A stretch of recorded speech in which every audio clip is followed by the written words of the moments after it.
Well, thank you so much, Kelly, for the live stream. That makes me feel a lot less nervous. So I sort of have a mix of things that I'm going to talk with you guys about today. Thank you for coming, for giving me maybe an hour, maybe not quite, of your time. I'm going to talk about what I sort of have started calling mob reporting. And it's not that the concept is terribly new, and it's not that all of you aren't doing a little bit of this in your publications, but I want to talk about how you might be able to do it more and better, and then show you an example of something that I get to be a part of every summer as an example of mob reporting. So what is mob reporting? As you can expect, it's a group of journalists with complementary skills working together to fully tell a story. So if you like acronyms, you could think many reporters. You could work in individuals or teams. We'll talk about sort of both concepts. Open platforms, meaning there's not one set way we're going to cover the story. I don't assign you to go out and write a story about your topic. I tell you go cover the topic, and you figure out what's the best way to cover this topic. And then blanket coverage, meaning you could take one event, one topic, one particular group of students, and fully cover that thing. Not just do one story, but fully cover that topic. So what does this look like then as far as a publication? It could be whatever you make it. It could be a website. It could be a newspaper. It could be a special section of your newspaper. It could be some sort of tip-in or special section of your yearbook. It could be a separate magazine that's independent or is packaged with either your newspaper or your magazine, or that you sell maybe separately as a fundraiser. Or it could be a combination of all of these things. So why should you try this thing that I'm about to talk about? The main reason, honestly, is full coverage. So going beyond just your typical, I'm going to write one story about the football team. I'm going to write one story about the cheerleaders. You take a topic, and for example, we have up here a football game. And instead of covering or sending one staff member, maybe one writer and one photographer to go cover that football game, you say, we're going to make this football game a priority, and we're going to blanket coverage that thing. Meaning we're going to send out every team or every individual of reporters that we possibly can to that one event, and we're going to cover every angle we can think of. We're going to cover the crowd, and we're going to cover the cheerleaders, and we're going to cover the band and the football team, obviously, and what kinds of people are in the crowd. And then we're going to figure out, how can we do that? Not every one of these is going to be a story. Which one's going to be video? Which one's going to go to the web? What are we going to cover through social media? What are we going to put in the yearbook? It's blanket coverage. It's a good model, I think, for those of you who are trying to do more convergence between your newspaper, your yearbook, your websites. You're trying to get those things all into one. By sending everyone out to do this coverage, then you have all these pieces that you can use for any of your various publications, probably starting with your website. You dig deeper. When I send out 25 people to cover one thing, each one of those teams or individuals has to look hard to find a story.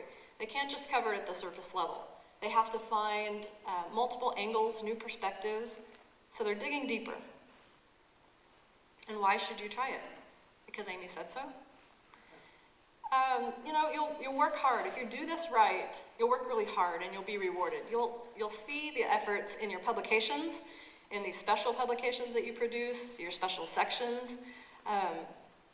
This group, I should have written his name on here, Tom Gata, actually did this project last year, which I thought was kind of cool and kind of a good example of mob reporting at the high school level. They hyper-covered their homecoming, and they created a special publication, a book, which they now sell. So you all think about the things that you could do that with at your school. And it could be a good fundraiser. What kind of event, if we covered that thing so well that every person who participated in that event was in that publication, could we sell that publication, as a special fundraiser? Probably so. It encourages teamwork, and it showcases the strengths of individual students. Every student on your publication has different strengths. Some of them are writing, some of them are visual storytelling, some of them are organizers and planners.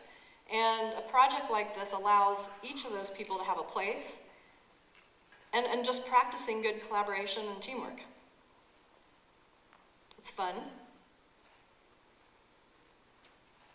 Going backwards. And though it's fun, it can be stressful, but it's worth it. So how to do it? First, you need to think about what is it that we could cover this way. Is there some community event? You know, do you have a fall festival? Maybe it's homecoming.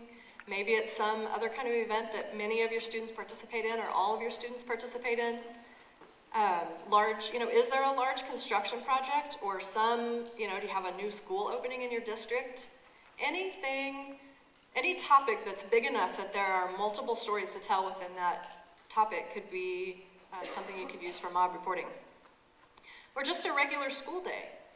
Think about the fact if you said, okay, we're going to pull, with permission of course, every reporter, photographer, videographer, designer who we have at our disposal. We're going to pull them out of school for one day, and they're just going to cover that whole day. If they went to science class, there's something going on there. They go to business class, there's something going on there. Go to all the sports events that happen that day. Go to every practice that happens that day. Go to band that day. Go to every single thing that's happening in your school that one day and get a snapshot of your school from that day. Think of all the coverage you'd already have. That could actually be a really cool section in a yearbook, I think. One day at our school where you try to cover everything that goes on. You need to figure out what your method is going to be. Option A is to work in teams, which I prefer. You could work as individuals, and this is going to sort of depend on how many people you have at your disposal. If you don't have a large staff, you may have to work individually. And so you may have to send out every reporter with their own camera, their own video camera, and their notebook and their package planning sheet, and work in as individuals. Sort of the idea of the backpack journalist. So why teams, which is what I much prefer? You have more brains working together, which creates opportunities for brainstorming. You have more hands, obviously, so you have more people who can help interview. You have more people who can help be covering, if you have to interview 2 people at the same time, you've got multiple people on your team. And more skills. If you have a writer, a visual journalist, and somebody who's maybe more the package planner and organizer, if you have all those people on a team, then they can sit down in the beginning and say, how can we cover this? What are the options for video? What pieces of the story would be told well through video? What pieces do we need the story to actually describe and explain? You guys recognize that group on the lower right? Faculty do, right? Who is that? The A team. So are all of the members of the A team, do they kind of all have the same skills? Not so much. You've got the muscle, right? You've got the brains. So you have all of these different players, just like with a team, just like a football team, or just like a medical team. It takes all of them working together and all being very skilled in their own jobs. You put those things together and you have a team that each one of those individuals by themselves, can't accomplish what that team can accomplish by having all the skills that they have. I heard an interesting little tidbit on NPR a couple years ago, and it was about Clydesdale horses. You know who I'm talking about when I say the Clydesdales, the Budweiser horses? And, I don't remember the exact figure, but I want to say they gave a figure that one horse could pull, and it was something like 1,000 pounds. One horse could pull 1,000 pounds. So if you hook 2 of those horses up together and let them start pulling, how much would you expect that they could pull? 2,000, right? If one can do 1,000, 2 can do 2,000. It actually was 3,000. So it didn't make mathematical sense, but it was about the working together and the teamwork. And I thought that was a pretty good analogy to what you can accomplish when you work in teams, because it is greater than the sum of each individual. So a little bit more about team storytelling. Your individuals have their strengths. You combine them to create something more. You use multiple forms and multiple formats. And one nice thing is here, you do cross-train a little bit. If you are not an expert in photography and you're working closely with a photographer, chances are good you're going to learn a little something. The same is true with video and multimedia. And you utilize the strengths of each of those formats. You don't just generate the same content in each of the different formats. You figure out what the strengths of the different formats are, and you use those. So somebody tell me, what's one of the strengths of traditional written story form? No strengths? We don't like writing? It's easy to refer back to. Like, you need, like, a quote, like, if someone else needs to find a quote from your report, it's easier for them to look at it and see exactly what the person said, as opposed to having to transcribe it from audio, tape, or video. Okay, so you can give direct quotes. That's a good example. You can do that in video as well. You can have somebody on camera and give the quote as well and hear them say it. What else? Written stories. Really, we should just throw them away? It could be accessible anywhere. You could put it online or get printed. Okay, you say it's maybe faster to get it online? Is that what you're saying? Just more accessible. More accessible than a video. Oh, okay. Okay, easier, it's easy for people to get to and read, more accessible. Can you use writing to explain things? Explanation, analysis, some of the things that you need the writer to help make sense of. So you can take information from 10 different people. You take that, a good writer will take that, they'll process it, and they'll try to make sense of it all and explain it to your reader, right? That's more difficult to do in video or in a photo. Okay, so explanation. What about photos? What do they do well? And here you need to think, what do they do that video can't do? A moment, capture a particular moment, freeze it. They stop one moment and let you see it and study it, right? So each of these has their strengths. Social media, immediate, quick. People have it on all the time. They all have their strengths. So your task is to sit down with your topic and your team and figure out how are we going to use each of these to its strength and use the strengths to the best of their ability. Next, you need to plan and research. Okay, you need to do some of this before you head out with you, especially if you're working in teams. You need to know what is it we're trying to even answer for our readers, what questions.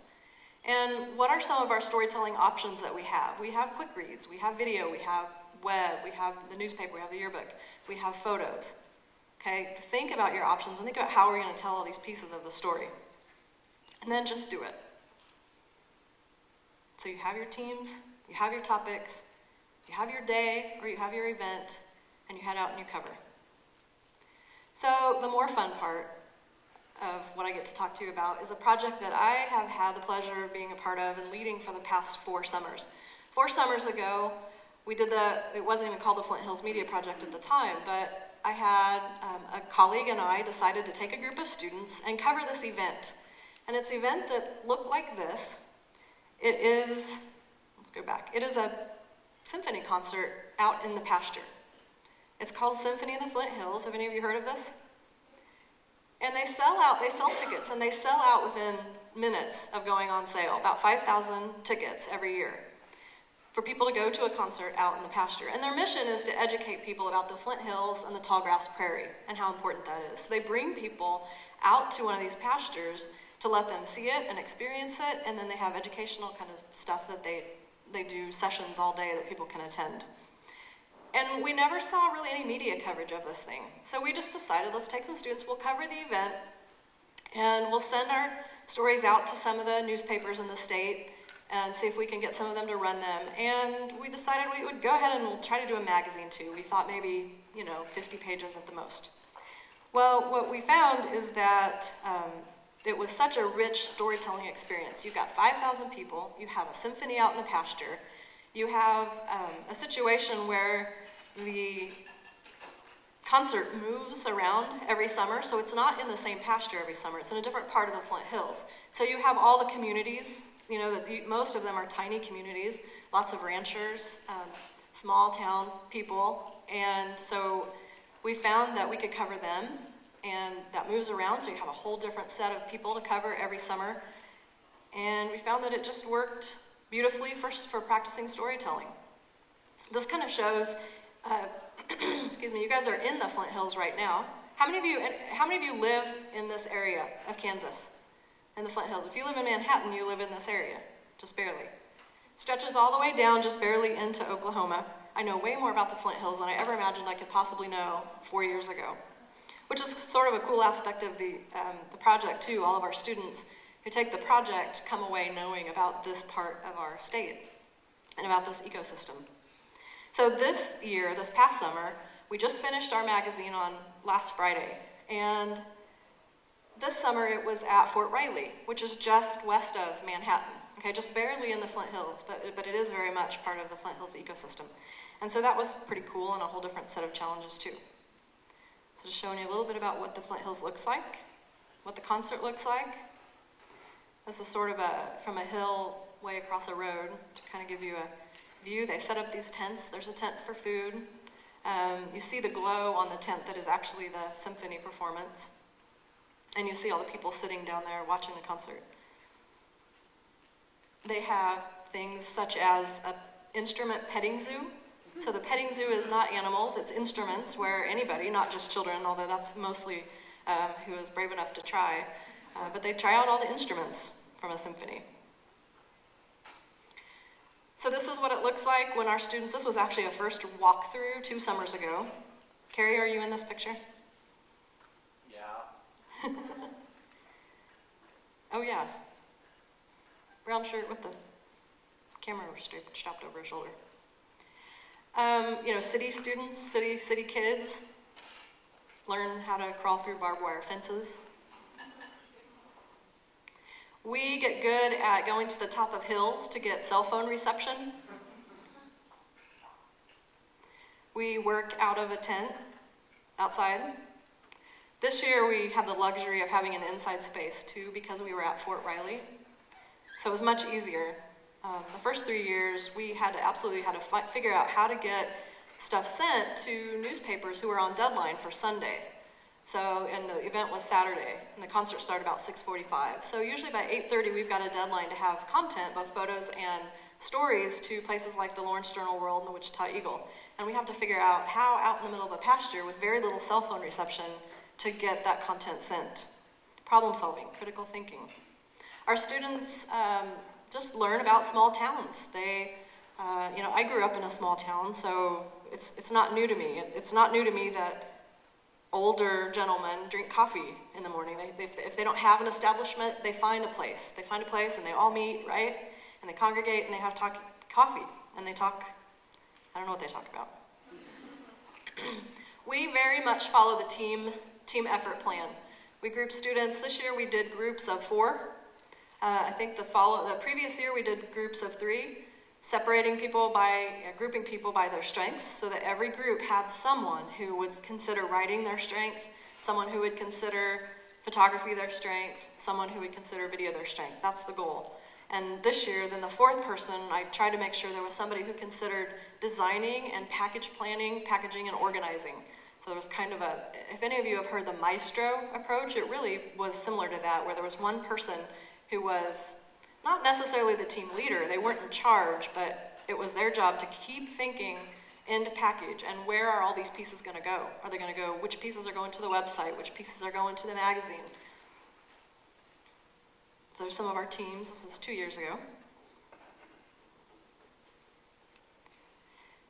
One of the cool things about working in teams, and I said, you know, people learn from one another. So you have a student over here who was a video student, mostly, a broadcast student, and then you had a writer.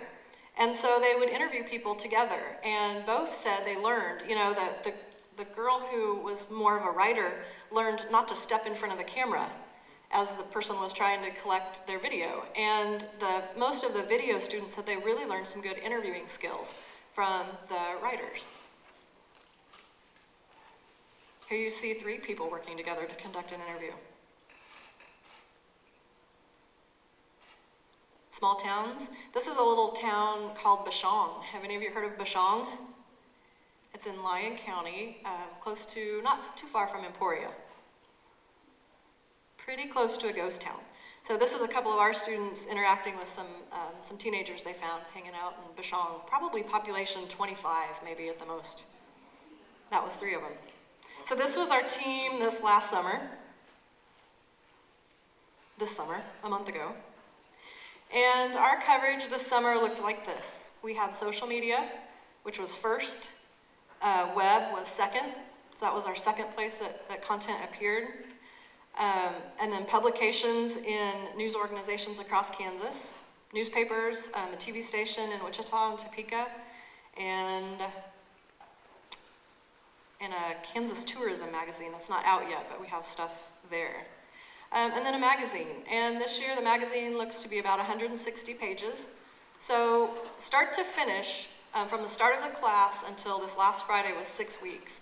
So in 6 weeks we did about 25 videos, a website, tons of social media, publications in professional organizations, and then the 160-page magazine. And I absolutely believe that if we were not using the team model, that there's no way we would have accomplished that much coverage and that much as far as publications. So here's where you can find some of our social media if you want to check it out.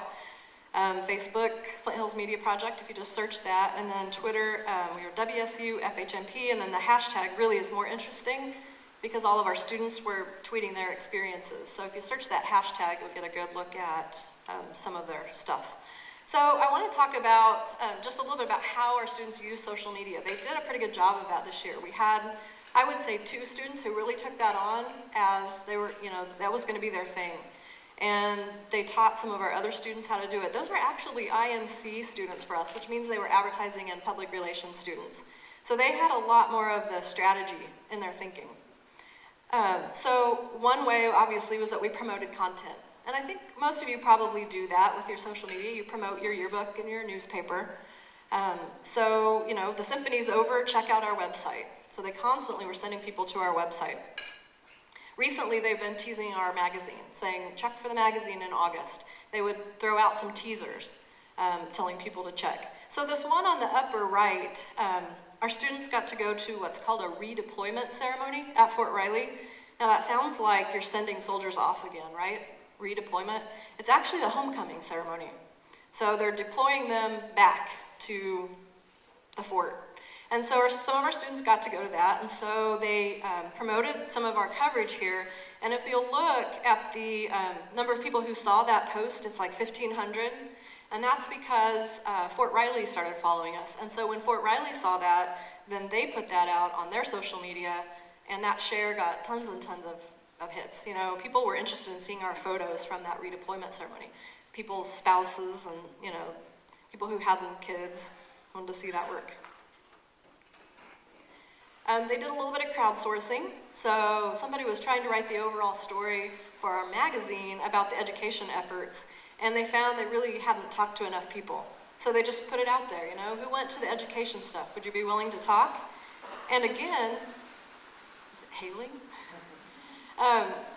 This was shared by people. It was shared by the Symphony of the Flint Hills organization, shared by Fort Riley, and so you can see there were 1,100 people who saw this, and a lot of people responded on those shares. So good crowdsourcing. One of my favorites, though, was just watching the students share their experiences, and to me that was part of the story.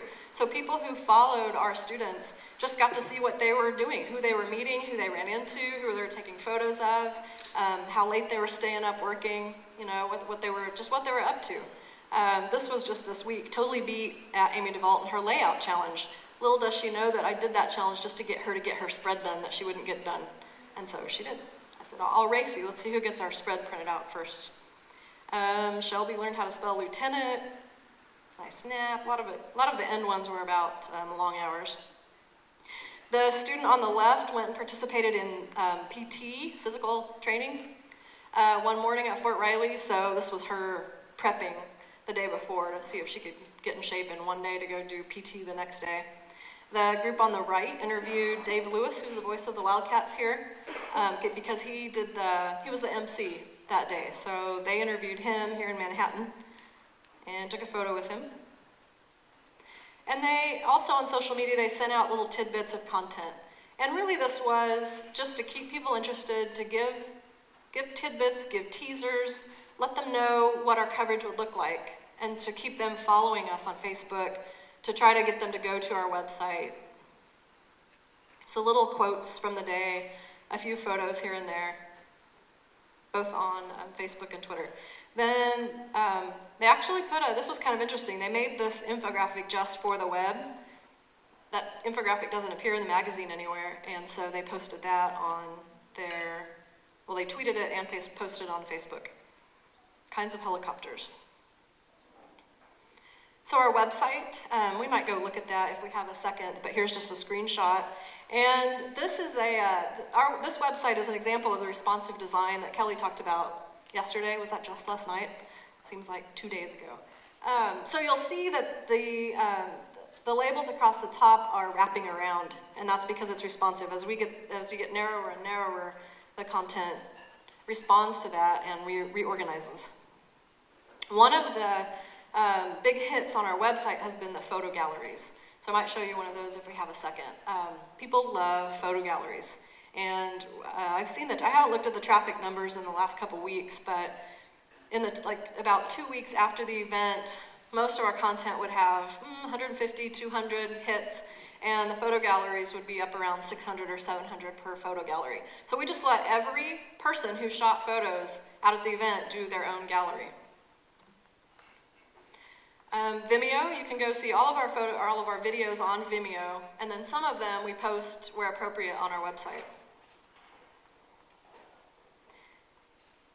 I'm going to show you one video, and this was 2 years ago. And what I challenged this student with, they have plenty of videos that are stories, you know, that tell the story of volunteers, or tell the story of setup, or tell the stories of one interesting person they met. But this student, I said, you know, I want you to just think of a visual overview of the day. You know, you don't have a set format. Just think about a way through video, and he mixed photos in too, to show people what this thing looks like if they were not there. And then there's an interview with the executive director, the former executive director of the Symphony in the Flint Hills that you'll hear.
If there's any saving to be done, it's the tallgrass prairie has saved me.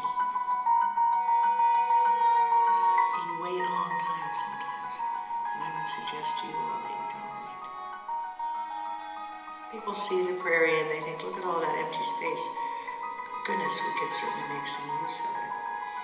But that's just because they don't understand that it's being completely used.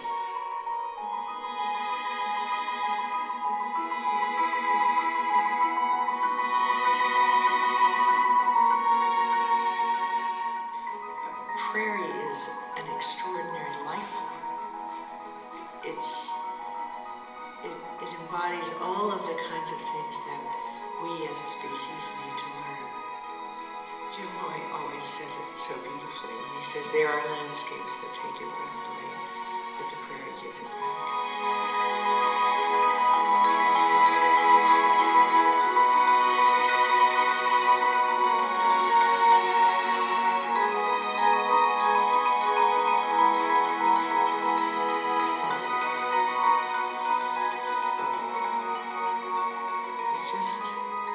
It's just something about it that actually comes over you if you just can be there long enough. So nice little glimpse, nice visual storytelling, I think. I wish you'd have gone in order at the end.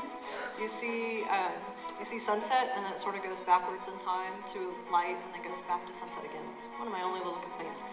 And he didn't quite mic the interviewee. He used a shotgun mic. He should have had a lapel mic on her. And so there might have been some moments where you had a little bit of trouble understanding her. But I thought it was pretty nice visual storytelling. So professional publications, I'm just going to let you glance through these real quickly. Wichita Eagle, Lawrence Journal World, Ottawa Herald have all run our stuff online and in their newspapers. The Council Grove newspaper, Wamego Times. There's a Washington Post in here, which was pretty cool. KMUW, which is public radio in Wichita. So, I mean, I think that a key thing to think about here, and the biggest learning experience for the students trying to send this stuff, is doing this out in a pasture. So a funny story here, beyond my red face, because it was really hot that day. On this, I don't remember which one, this must have been the second one. We were out in a pasture, very little cell phone service. I had tested sending photos from my iPad. Sent photos from the pasture, sent content, emailed, it all worked fine. But there were not 5,000 people in the pasture when I tried that. So then the day of the event, we have a deadline to meet. Probably the Wichita Eagles was first. And we're about 10 minutes away from that deadline. We start trying to send stuff. And it's also right during the beginning of the concert, right precisely the time when everyone is taking their photos, tweeting them, Facebooking them, and our stuff will not send. So this is the writer of that story, and she was able to text. So we said, well, let's just type up your story in text mode and try to text it to the night editor, whoever at the Wichita Eagle. And so she did, and you know, it was a 500-word story at least, maybe a little more. Texts it all in. Meanwhile, I had sent one of my friends with my iPad to go up to a hill to see if she could get stuff to send. And right at the time she came back to the tent and said, I got it to send, Courtney was just typing the last word of her text. So she sent it anyway. She said, I'm sending that. I typed all of that, and I'm gonna tell them that I typed that on text. And so problem solving, critical thinking, figuring out how to get things done, thinking about self-service. This is what some of our stuff has looked like in their newspapers. Let's see, we were one of the most emailed stories. That was from Wichita Eagle, I believe. This, the Wabaunsee County paper had us actually just put together a photo spread and send it, and just ran it how we sent it to them. It was kind of fun. So the Washington Post called me and said, somebody had sent them to me and said, we're running this travel piece. This was in February, 2 years ago. Said, we're running a travel piece that somebody had written about Symphony in the Flint Hills. Do you have any artwork we could use? Yes, I do. I have thousands. So I come through and sent them some stuff. So 4 or 5 of our students got photos published in the Post. That big photo on the front page of their travel section was ours, and then a gallery online. Nice portfolio pieces for them. So here is the last 3 magazines covers. This year's is still a bit of a secret. Can't show you yet, but here are some of the spreads from this year's magazine. So a very different look, because we were at Fort Riley. Military was involved. It was not in this open pasture, but it was in the artillery parade field, and that was surrounded by limestone historic buildings from the fort. So the look of it is a little different, and some of our stories really were, why are they having it here? What do people think of having it here? How's it different? Why is it significant? We go pretty straightforward and pretty conservative on the design because we do this so fast. We have about a week and a half to 2 weeks most of production to do the 160 pages. So I don't let them sit and work on one spread for 2 days. It's not possible. We would never get done.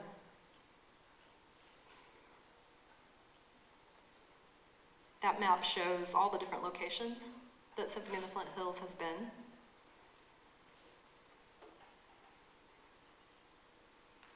This is the Flint Hills Discovery Center is here in Manhattan. It's only, what, a year and a half old?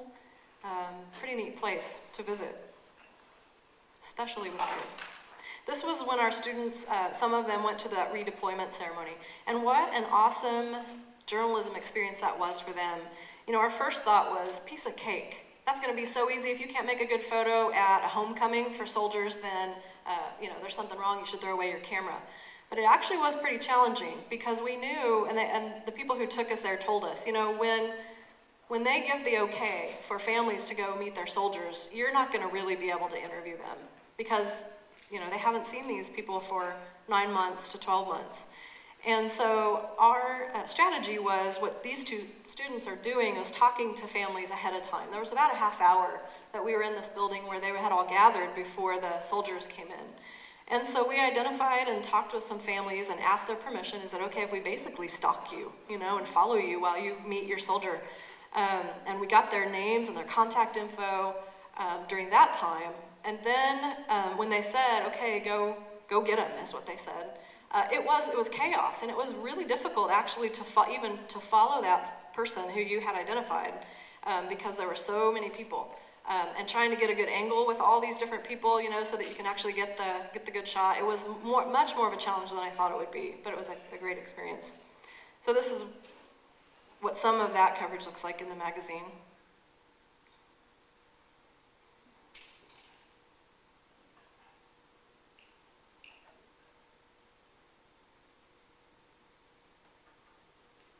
This is the, if any of you are up on your Fort Riley knowledge, this is the brand new commanding general who just took over there. So he's a 2-star general, I believe.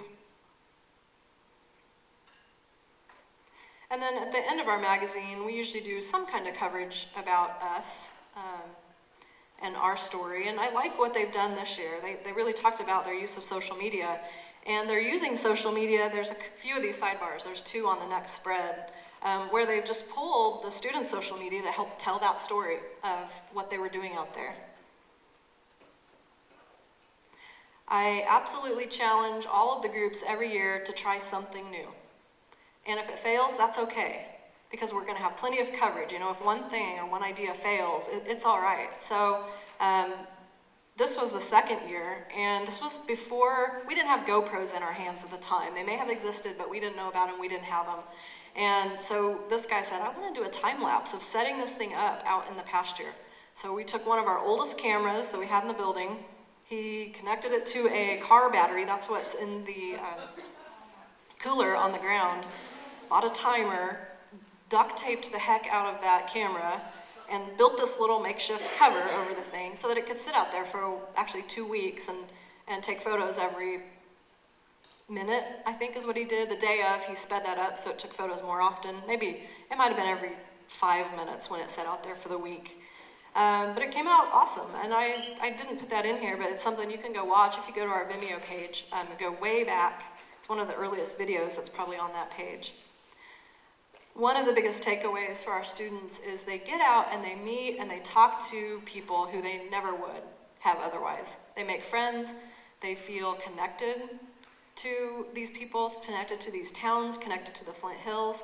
And I suspect that if you dig deep and do coverage in this way, I suspect that your people may have the same experience.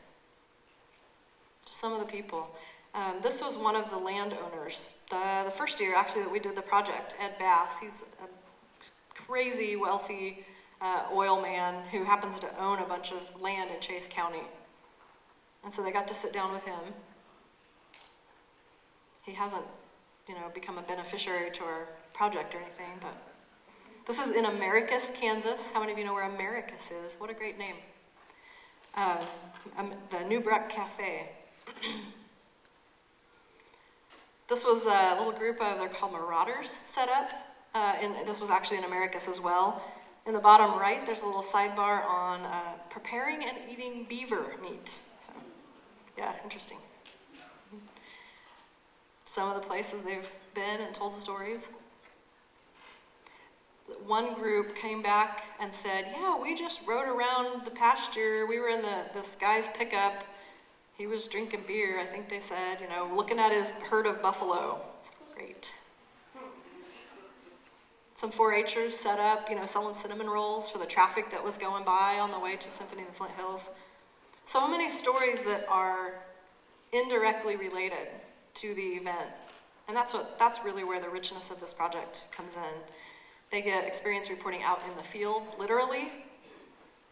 This year that happened to be at Fort Riley. So here they are, interviewing this was a flight instructor, and they learned about all the different kinds of copters. They get dirty. Sometimes it's not dirt. And I am a farm girl, and I was dumb enough, this was probably the same year, I wore flip-flops out in that pasture one of our visits. Big mistake, because my feet look like that. Working in the tent, hot tent.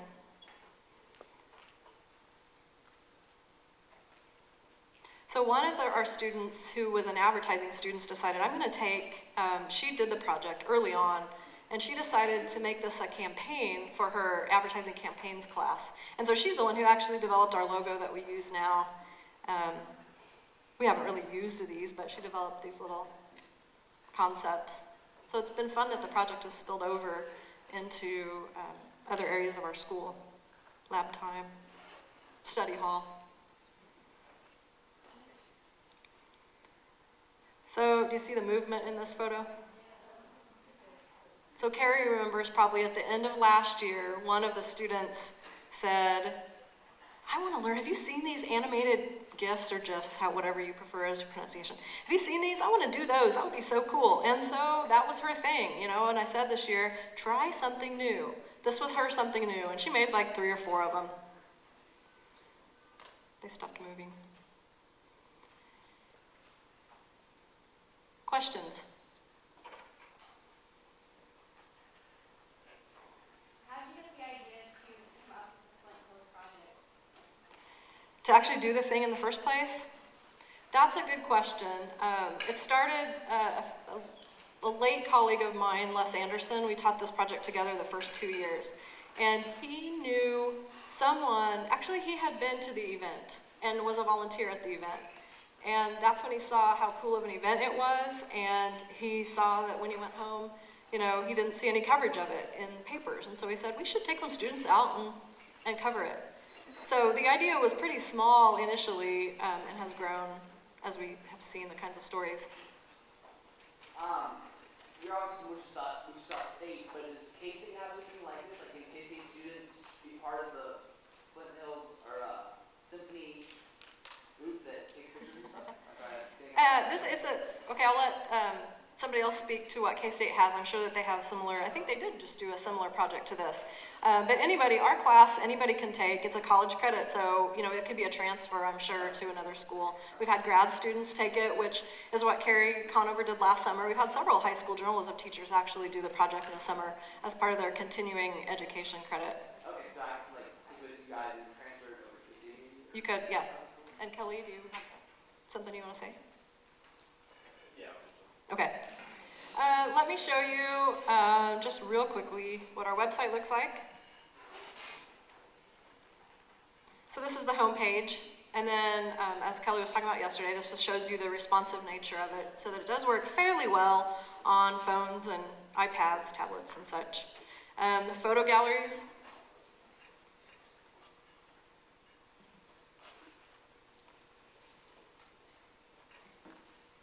Look sort of like this. Click on one and then scroll through. So you can see we had, I don't know, more than 10 photo galleries, and all of them have the most hits of anything on our website. So I think that speaks well to the people like pictures, you know? People who were at the event, when we put up our first photo gallery or 2, we got, you know, comments and I got some emails that said, when are you going to have up more photo galleries? And people just, you know, they were hoping. Maybe they had been photographed by one of our people, and so they thought, you know, I want to see if my photo's on there, or they just want to see our take about the project.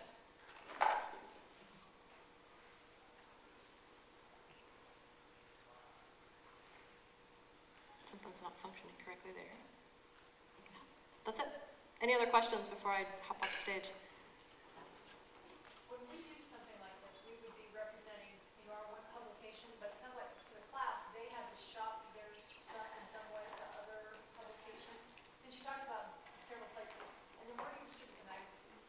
Where do we print the Where magazine? do you distribute it? Oh. How do you get it? Yeah, so those are all good questions. You know, you all have to figure out how you're going to send out your work. And for us, a big piece of it is getting our students' work out into other professional publications. So I just use my resources. I call, I email other publications and say, hey, if you're not covering somebody in the Flint Hills yourself, would you like to publish some of our students' work?